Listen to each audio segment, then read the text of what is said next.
1976 എറണാകുളം ജില്ലയിലെ ആലങ്ങാട് പഞ്ചായത്തിലെ കൊങ്ങോർപ്പള്ളിയിൽ വി.കെ. ഇബ്രാഹിം കുഞ്ഞിന്റെയും നദീറയുടെയും മൂത്തമകനായി വി.ഇ. അബ്ദുൽ ഗഫൂർ ജനിച്ചു. ആലുവ സെറ്റിൽമെന്റ് ഹൈസ്കൂളിലാണ് സ്കൂൾ വിദ്യാഭ്യാസം പൂർത്തിയാക്കിയത്.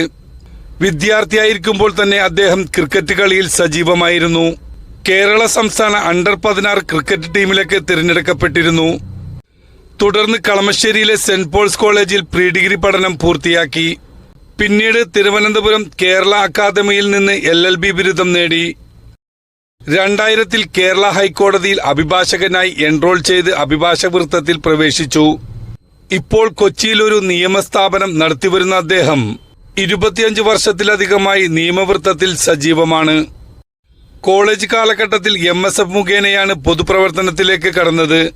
പിന്നീട് യൂത്ത് ലീഗിന്റെ എറണാകുളം ജില്ലാ പ്രസിഡന്റായി പ്രവർത്തിച്ചു. നിലവിൽ IUML എറണാകുളം ജില്ലാ ജനറൽ സെക്രട്ടറിയായി സേവനം അനുഷ്ഠിക്കുന്നു. രാഷ്ട്രീയ പ്രവർത്തനത്തോടൊപ്പം തൊഴിലാളി സംഘടനാ രംഗത്തും സജീവമാണ്. FIT staff and workers association STU president, DCC തൊഴിലാളി union working president, Kerala minerals and metals employees organisation STU president, KEL employees organising STU president എന്നീ സ്ഥാനങ്ങൾ വഹിക്കുന്നു. കൂടാതെ അർഹരായ രോഗികൾക്ക് സൗജന്യ ഡയാലിസും വൈദ്യപരിശോധനയും ചെയ്തു കൊടുക്കുന്ന സ്ഥാപനമായ Kalamassery medical college Shihab Thangal centre for health care ട്രസ്റ്റിന്റെ ചെയർമാനുമാണ്.